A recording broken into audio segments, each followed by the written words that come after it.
원인 이해, 요 네 가지 개념을 잘 가지고서 그 다음에 내 진로 문제를 생각을 하도록 할 거예요. 이걸 이제 나에게 적용을 시킬 거죠. 그럼 이 네 가지 단계에 대해서 이게 왜 어떻게 나오는가를 설명을 드리면, 이 그림을 보신 적이 있으실 수도 있겠는데, 이게 뭐냐면은 미국의 웨스트민스터 신학대학원의 성경적 상담에서 나오는 역동성이라는 거예요. 그리고 역동성을 그 다음에 이제 CCEF라는 이제 상담 기관, 그래서 웨스트민스터는 학교 기관이고, 그 다음에 그걸 이제 상담소를 만들었어요. 그 졸업생들이. 그래서 이제 CCEF라고 하는데, 그 CCEF에서는 이렇게 이제 그림을 좀 더 형성해서, 그래서 이제 이거를 보급하고 또 이런 걸 가르치고 있어요. 그럼 이렇게 하면 이제 이게 웨스트민스터의 이제 비블리컬 카운셀링이 되는 거예요. 그걸 좀 더 한국식으로 이제 저희 센터에서, 제가 있는 소원상담센터에서 좀 더 예쁘게 그렸거든요. 그러면은 또 이렇게 또 그릴 수가 있어요. 그러면 여기에 대해서 이해를 하면 이 네 가지 단계가 형성이 되는데, 여기에 대해서 뭐 알고 있으셔도 한번 설명을 좀 들어보면 지금 우리가 이제 진로 상담에서 하려고 하는 이 네 가지 단계를 잘 이해하시게 될 거예요. 이걸 간단하게 설명을 드릴게요. 먼저 처음에는 어려운 상황부터 시작돼요. 그냥 뜨거운 태양 이렇게 생각하시면 되겠습니다. 그리고 이 뜨거운 태양에서 각각이 이제 힘든 부분이 있는데, 이 뜨거운 태양이 어떻게 힘들어지냐 하면은, 이제 내리쬐는 이 태양 때문에 이렇게 이 뜨거운 열기가 가해지기 때문에 어려움이 있어요. 그래서 이 뜨거운 열기가 어디에 도달하냐 하면은 이 나무를 보세요. 뜨거운 태양 때문에 이 뜨거운 태양 앞에서 나무는 말라 비틀어지는 거예요. 그리고 마른 모습을 이렇게 열매가 다 떨어지고 가시만 남고, 그 다음에 이 가지만 남은 앙상한 상태가, 이 자체가 뭐가 되냐면은 이제 안 좋은 열매가 돼요. 그리고 이게 나타나는 반응이에요. 이런 상황에 이렇게 반응하는 그런 모습이 나타나는 거죠. 그리고 이렇게 가지가 이렇게 앙상하게 드러난 거는 말하자면 가시 돋쳤다라고도 표현할 수 있어요. 그래서 이게 다 선인장도 다 가시인 것처럼 다 삐죽삐죽 가시가 나오는 거예요. 뜨거운 태양에 선인장 그 하나하나가 다 거기에 나오는 나름의 어떤 표현들인 거죠. 그래서 이제 이렇게 나타난다.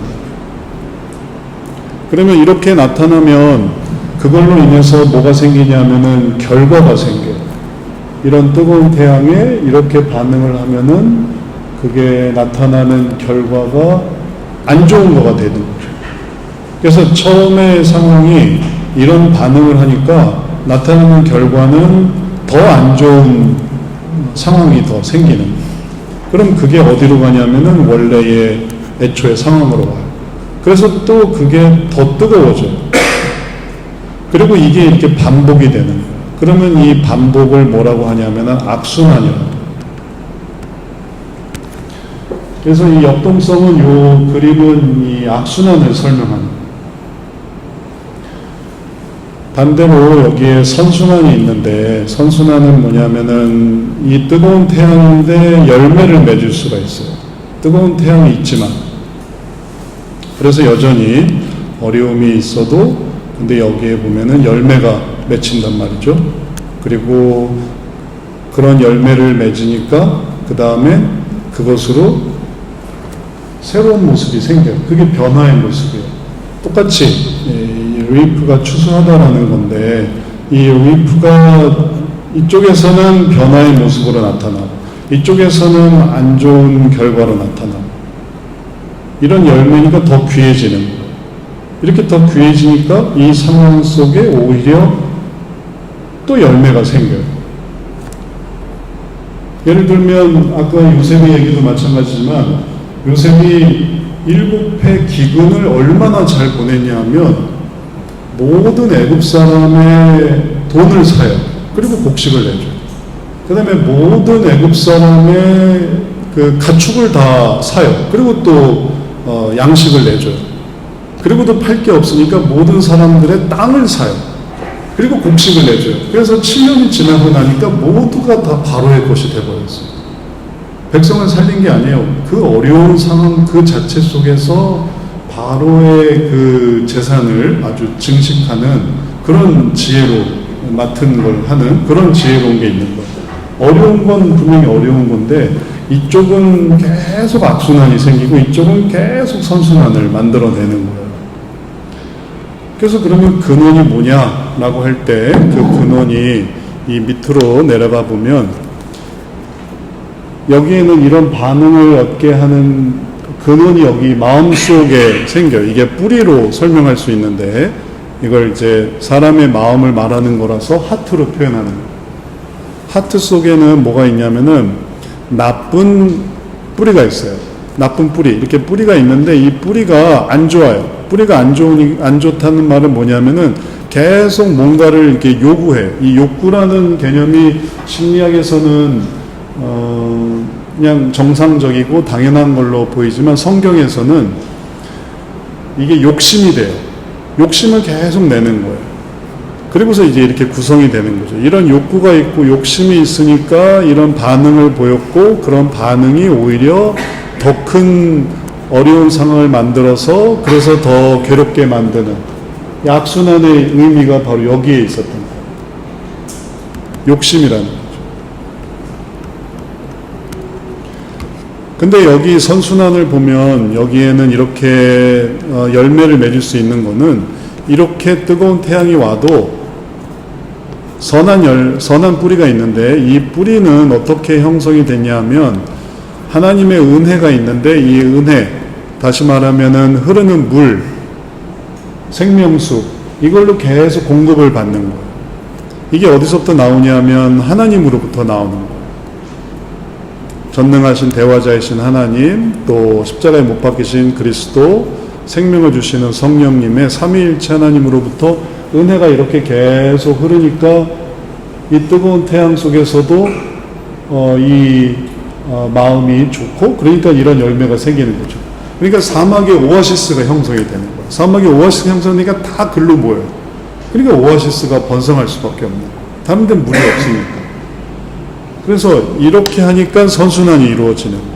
선순환의 근원이 그에게는 물이 있구나. 요걸 이제 알게 된 거죠.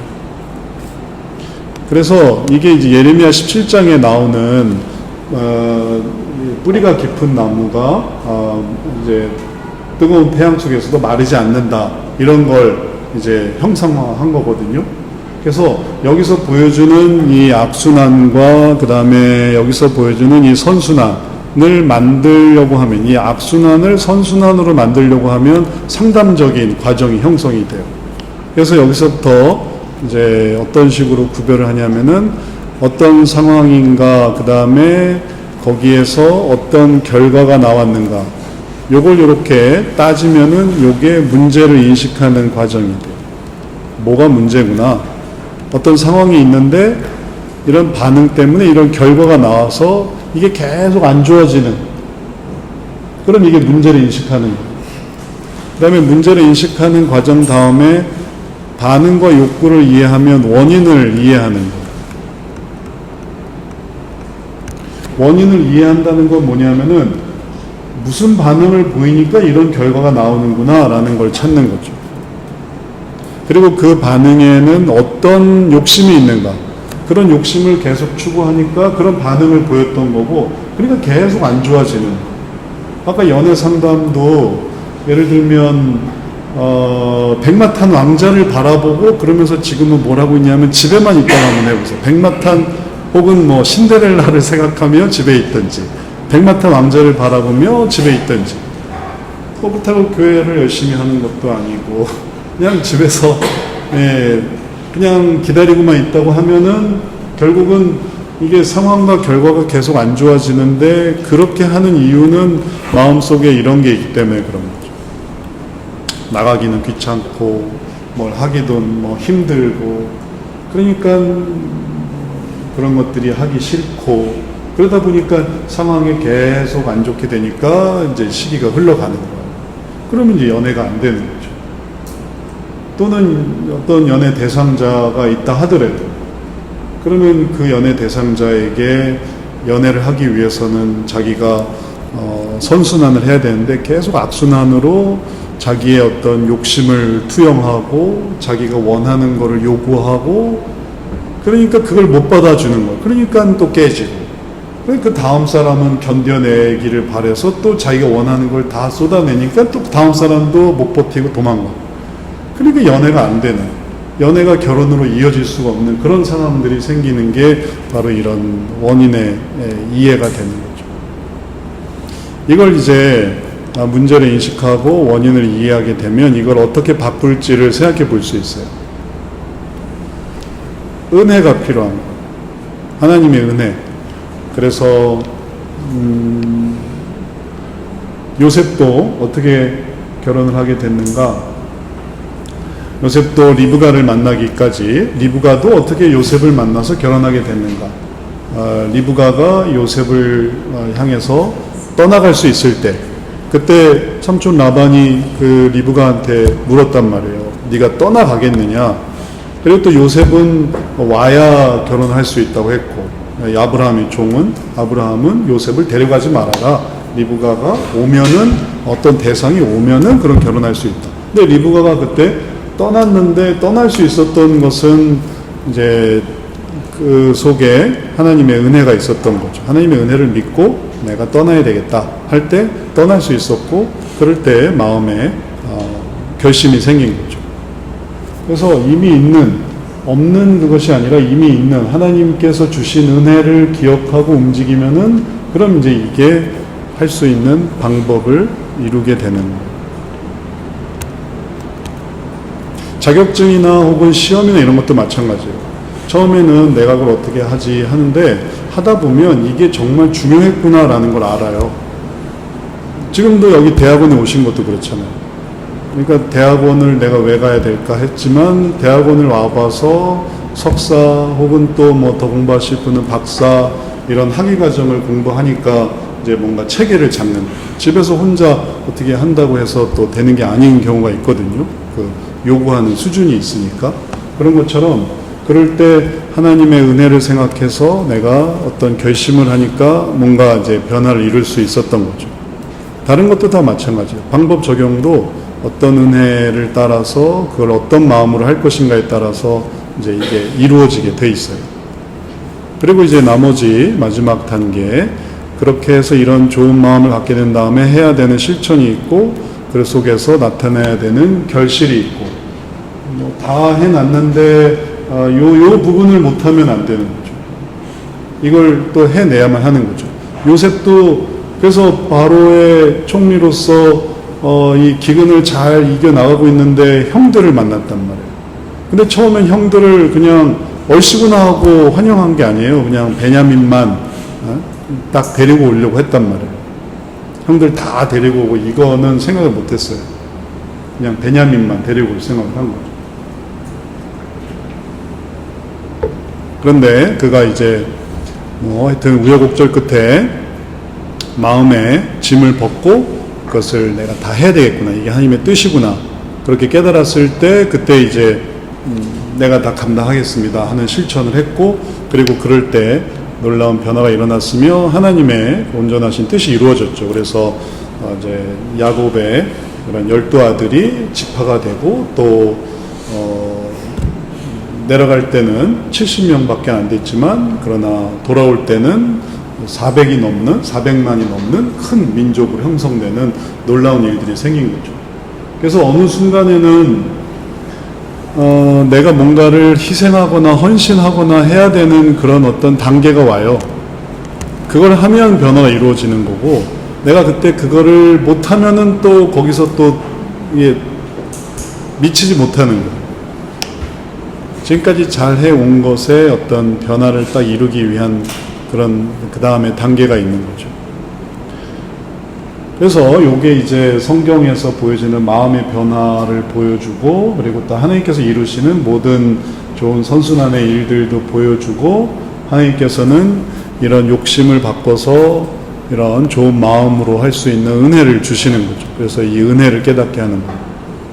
그리고 이게 이제 믿는 사람한테는 이게 잘 이해가 되는데, 믿지 않는 사람한테는 이게 잘 이해가 안 되는데, 이 은혜가 믿지 않는 사람한테는 이런 의미로 설명이 돼요. 그러니까 성삼위 하나님으로부터 온 건 아닌데 여기에서 오는 이런 은혜가 있는 거예요. 자기에게 있는 것, 자기에게 흐르고 있는, 자기가 지금까지 해오고 있는 그런 어떤 능력 혹은 또 소망, 이런 것들이 있어요. 믿지 않는 사람한테도. 그게 어디서부터 왔느냐 하면 그게 하나님으로부터 온 거는 이제 하나님 믿는 사람이 아는 거고, 하나님을 안 믿는 사람도 그 속에서 살아가고 있거든요. 그래서 이게 결국은 다 은혜를 통해서 이제 결심을 하게 되는 거예요. 그래서 이게 불신자들한테도 다 적용이 돼요. 믿지 않아도 다 적용이 되고, 일반적인 원칙에도 다 적용이 돼요. 이런 흐름을 따라간다는, 있는 흐름을 따라간다. 그리고 여기는 뭐냐면 욕심을 내는 거예요. 꼭 옆에 이렇게 흐름이 이렇게 흐르고 있는데도 욕심을 내니까 여기서 딱 벗어나는 거거든요. 그래서 이게 옆에서 목말라 죽는 거예요. 그 옆에 예를 들면 부모님이 있고 혹은 친구가 있고 선배 후배 있고, 그래도 옆에서 내 욕심을 추구하니까 여기서 딱 이제 목말라서 떨어지게 돼요. 근데 여기서 이렇게 붙이는 거, 그게 이제 여기에 해당하는 거죠. 옆에 있는 사람들, 돕는 사람들 혹은 어떤 환경, 그런 어떤 마음의 문제들도 다 여기에 해당이 돼요. 뭐 정말 생활이 어려워서 정신질환을 겪는 사람도 있지만, 생활의 어려움과 상관없이 또 부모님이 안 계셔서 어려움을 겪는 사람도 있지만, 부모님이 다 계심에도 불구하고 내 뜻대로 안 돼서, 내 원하는 대로 안 돼서, 그래서 여기서 이렇게 딱 멀어지는 사람이 있거든요. 이렇게 잘 하고 있다가 이렇게 되는 사람들도 많아요. 선순환에 있다가 악순환이 되는 거죠. 어느 시기에. 그럼 그 사람들을 이제 다시 악순환에서 선순환으로 오게 하는 게, 원인을 이해해서 여기서 이걸 딱 마실 수 있게, 그러면 이제 방법을 적용하는 것이 되는 거죠. 이런 개념을 우리가 아까 봤던 그런 여러 가지 단계에 다 적용을 해서 문제를 인식하고, 원인을 이해하고, 방법을 적용하고, 변화를 형성하고, 그러면 진로가 여러분 주변에 아주 멀리 있는 게 아니에요. 여기서 내가 조금만 가면 돼요. 근데 방향만 조금 바꾸면 돼요. 사도 바울도 비두니아로 그렇게 가고 싶어 했지만, 그러나 하나님께서 마게도니아로 딱 바꿔주실 때 그쪽 상황은 사실 박해가 예상되는 상황이었거든요. 그래도 부득부득 가려고 했던 거고, 그걸 딱 바꿔서 마게도니아 사람들이 손짓하는 그쪽으로 가니까, 거기서 그게 한 뜻이구나 하니까 거기서 더 잘 됐단 말이죠. 그래서 어떤 상황은 내가 그런 걸 준비했지만 하나님께서 그걸 딱 바꿔주시는 경우가 있어요. 그래서 지금 내가 이거를 다 완성해서 삶이 의미가 있는 게 아니고, 이렇게 준비를 했는데 하다 보니까 이게 다르게 되는 걸 받아들이고 하나님의 뜻을 생각하면 그게 더 보람이 되는 거예요. 왜냐하면 여기서도 보이지만 하나님이 있는 걸 계속 이렇게 공급하게 하시거든요. 그래서 진로를 결정할 때 너무 욕심 부리지 말고, 너무 욕심 부려서 자기 어떤 이상을 실현한다 이렇게 하면은 가능성에서 이렇게 멀어져요. 근데 여기서 하나님이 나를 여기에 부르시는가 보다 하고 그를 찾게 되면은, 그럼 거기서 이제 은혜를 얻는 거죠. 선교사님들도, 우리나라에 오셨던 이제 외국의 선교사님들도 뭔가 어디 뭐 아프리카로 가고 싶어요. 더 어디 중동으로 가고 싶어요. 근데 조선이라는 곳이 있어요. 그럴 때 이게 하나님이 나에게 부르시는 건가 해서 또 그렇게 옮겼을 때 우리는 정말 하나라도 더 듣고 싶어하는 그런 의미가 있었으니까, 그게 또 의미가 있었거든요. 그런 것처럼 내가 할 수 있는 어떤 분야가 막 무리해서 혹은 또 막 억지로 이렇게 해서 할 수 있는 게 아니고, 아까 처음에 우리가 얘기했던 장면인데 이게 딱 맞아야 돼요. 이게 이렇게 딱 맞아야 의미가 있지, 내가 원하는 걸로 자꾸만 이렇게 가게 되면, 내가 여기 가서 딱 위치를 차지하면 그러면 될 수 있는 진로를 못 해요. 계속 이렇게 하다가 이제 헤매거든요. 그럼 이렇게 하는 이유가 있겠죠.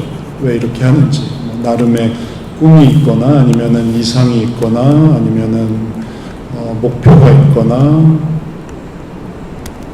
근데 이제 그런 거에 계속 이제 멀리 가면 이제 멀어지는 거죠. 근데 여기서 하나님의 뜻이 뭘까 생각하고, 또 나를 부르는 사람들이 누굴까?